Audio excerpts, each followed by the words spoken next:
If you're running a budget 48V off-grid solar setup, the fastest way to kill your battery bank isn't running your lights or fridge. It's running heavy appliances at the wrong time. By shifting our heavy heating loads over to propane and managing our daily appliance schedule, we cut our peak battery drain by over 80%. Today I'm showing you the exact load shifting blueprint we use to keep our power rock solid 24/7. Load shifting isn't about giving up comfort. It's about staggering high wattage surges so your inverter never gets overwhelmed. When you stack an electric water heater, a well pump, and a microwave all at once, you hit massive amp spikes that heat up your wiring and drain cell voltage. By spreading those loads out across peak solar production hours, your solar panels power the work directly instead of eating up your battery bank overnight. Before load shifting, heavy heating loads were pulling over 100 amp hours out of our 48V system every single day.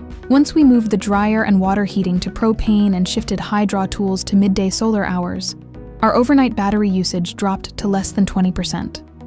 That means even after 3 cloudy days in a row, our lithium cells stay in the safe zone without starting a generator. Here are 3 rules you can implement today on any budget build. 1. Eliminate electric heating.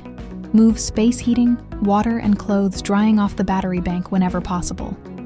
2. Run surges in direct sun. Schedule heavy draws like water pumping or power tools between 11 a.m. and 2 p.m. when your panels are producing max power. 3.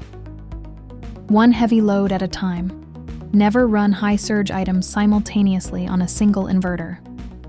Load shifting is the ultimate cheat code to make a small off-grid system perform like a $20,000 commercial setup. If you want to see how we build this entire system step by step for $50 a week, hit subscribe and check out the full playlist.